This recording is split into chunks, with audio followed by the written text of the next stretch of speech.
Alors, l'islam se présente comme le rappel de toutes les révélations, de toutes les religions précédemment donc révélées depuis Adam. Adam, premier homme, premier prophète. Et nous avons une parole du prophète Mohammed qui nous dit que lui-même inclus, il y aurait eu 124 000 prophètes dans l'humanité. Or, le Coran en mentionne seulement 27. C'est-à-dire qu'il faut chercher toute la prophétologie au sens islamique à l'échelle de toute l'humanité. Et c'est ainsi que certains ulama, donc certains savants musulmans, notamment orientaux, disent que Bouddha, il y aura des allusions en fait au Bouddha dans le Coran, par exemple, où voilà, nous avons en Égypte certains savants, donc musulmans, y compris donc de l'Azhar, nous disent que Akhenaton, donc ce pharaon dit monothéiste, doit être inclus dans la prophétologie. Alors, et de manière plus globale, on peut dire que il y a toute une dialectique entre le pluralisme et l'unicité. Pourquoi? Parce que le seul principe ou dogme, mais ce n'est même pas un dogme, c'est en fait une évidence a priori, donc en islam, c'est donc le principe d'unicité. Unicité divine, mais donc cohérence du cosmos. Un verset nous dit que ma miséricorde enveloppe toute chose.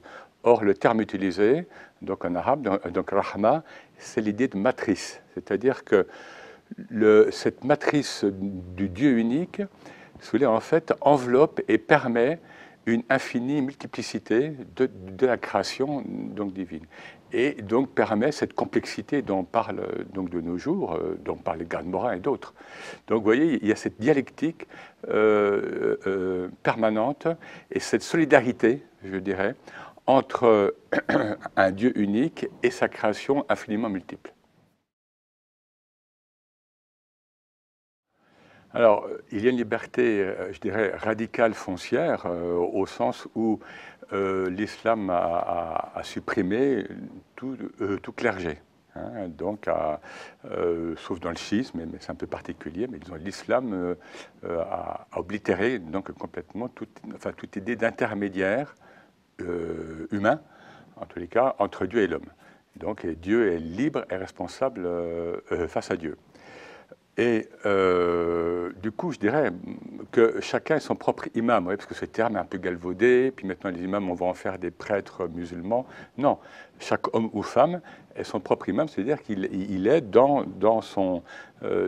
cette verticalité donc, de rapport entre Dieu et l'homme. Et puis, il y a des versets donc, qui sont très clairs par rapport à la question de la liberté religieuse. Je vous en cite deux. Et un troisième qui est important, mais je n'aurai pas le temps de commenter. Donc en 1829, nous avons dit, donc le Dieu du Coran s'adresse au prophète, dit « La vérité vient de votre Seigneur, y croira qui voudra, il la reniera qui voudra ». Ou un autre verset encore, donc en 1099, « Si ton Seigneur l'avait voulu, tous les habitants de la terre, sans exception, auraient cru. Voudrais-tu contraindre toi, donc même prophète Mohammed, hein, voudrais-tu contraindre les gens à devenir croyants? Voilà. Et puis il y a le fameux, enfin célèbre quand même, donc verset 2, 256, pas de contrainte en matière de religion. Alors là, il faut avoir le temps donc, de développer des circonstances donc, de la révélation qui sont assez extraordinaires, mais ce sera pour une autre occasion.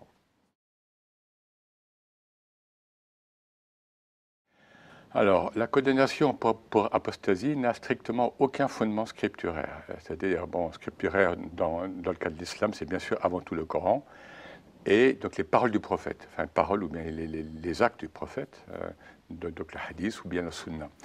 Eh bien, bon, et là, maintenant les savants le disent de plus en plus, il n'y a aucune trace quelconque donc, de condamnation pour celui ou celle qui quitterait donc, la religion de l'islam. Et comme le disait un auteur, bon, il y a peut-être 20 ou 30 ans, il disait, mais ce Coran qui, en plus de 200 versets, affirme la liberté de conscience, comment pourrait-il, par ailleurs, hein, punir de mort celui ou celle, en effet, qui choisirait, enfin, je veux dire, qui aurait un autre choix donc, dans sa vie spirituelle. Donc là, il y a une incohérence qui est due, c'est-à-dire ce sont des ulamas, ce sont donc des juristes musulmans qui, dans le cadre de pression politique, sociale, donc ici ou là, ont fait accréditer ces idées. Mais dans le scripturaire, et maintenant donc ça ressort donc, bon, chez les réformistes musulmans, bon, mais déjà depuis un siècle et demi, hein, voilà, il n'y a aucune disposition ni coranique ni prophétique affirmant qu'il faut punir et voire mettre à mort quelqu'un qui quitterait l'islam. Voilà, donc les gens du livre, ce sont principalement les juifs et les chrétiens. Alors d'abord, nous avons donc des supports donc historiques, donc prophétiques, notamment le fait que le prophète énonce une charte. On dit que c'est même le premier traité de droit international, enfin, selon certains auteurs, une charte, enfin, donc la charte de Médine, où il définit en fait le terme de Ummah, non pas à la communauté donc des seuls musulmans, mais de tous ceux qui voudraient faire alliance. Alors, il y a donc alliance avec ces nouveaux croyants. Donc, il y a les Juifs de Médine et qui avaient donc, et nous avons donc des articles. Hein, donc, les Juifs de Médine ont tel lieu de prière donc à Médine, etc. C'était ouvert également aux autres tribus arabes qui n'étaient pas donc musulmanes. Et c'était ouvert, par exemple, aux chrétiens qui donc allaient, bon, qui vivaient déjà en fait en Arabie. Alors, deuxième point, justement, c'est, bon, rapidement, c'est la visite des chrétiens de Najran. Donc, Najran, c'est une ville donc, dans l'actuel Yémen. Ils arrivent à 70 environ, avec un évêque, donc à Médine, et le prophète le reçoit. Donc, il y a tout un débat, donc, toute une discussion donc, islamo-chrétienne, et donc la première donc, du genre.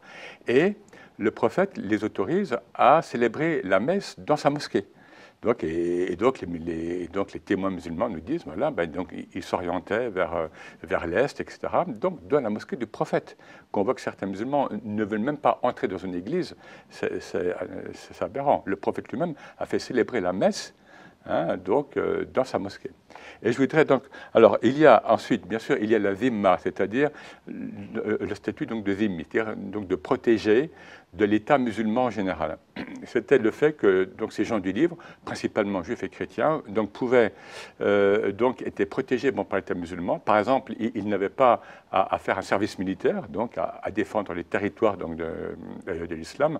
En échange, donc, ils payaient donc, un impôt, donc la jizya, mais il faut dire que les musulmans, eux, payent donc, la zakat, qui est un impôt en fait supérieur. Et je voudrais juste terminer par rapport à cette histoire de la tolérance donc de l'islam. Il y a eu tolérance, certes, donc historique, bon, même si bien sûr il y a eu des dévoiements au cours de l'histoire, ça c'est en fait inévitable.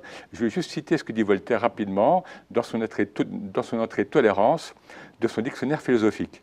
Il nous dit que le grand turc, c'est-à-dire le calife ottoman, gouverne de la concorde les multiples croyances qui peuplent son territoire, à chacun ses droits et ses devoirs. Voilà, un témoignage intéressant quand même. Alors, qu'est-ce que le djihad en fait en islam? La racine arabe, jahada, implique le sens d'effort, effort sur soi avant tout, tendre vers.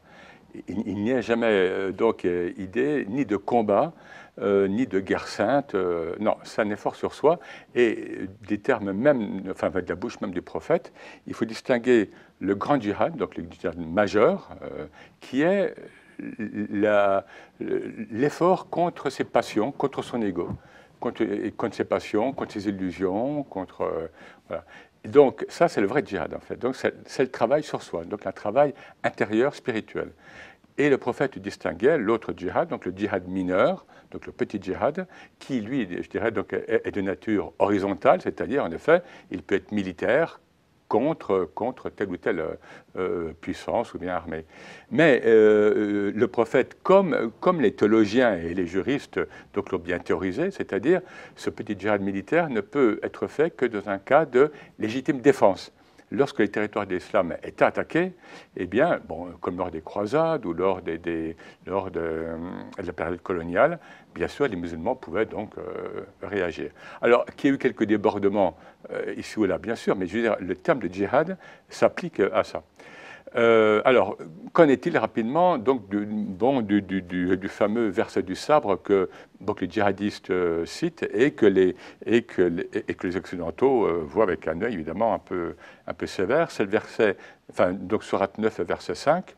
À l'expiration des mois sacrés, tuez les polythéistes où que vous les trouviez, etc. Il faut lire donc le texte donc, du Coran toujours dans son contexte. Le prophète attendait depuis 14 ans, d'après les sources, la permission de pouvoir donc, combattre, donc, se défendre contre l'oppression donc, des polices et des Mecquois donc, à la Mecque, qui en fait les attaquaient et les harcelaient. Donc, donc permission donc leur a donné donc, de se défendre, et donc à Badr, donc cette première bataille entre musulmans donc, et puis Qurayshites donc, de la Mecque, ils vont se défendre. Mais oui, donc, il faut voir à quel point donc, ce verset doit être mis dans ce contexte. Le verset suivant nous dit, donc, sourate 9, verset 6, « Et si un de ces polythéistes demande ta protection, accorde-la lui afin qu'il écoute ta parole de Dieu, puis fais-le reconduire en lieu sûr. » Oui, donc on est loin d'une exaltation du combat, donc à tout craint, donc de verser du sang. Ça, c'est absolument pas le cas. C'est très circonstancié.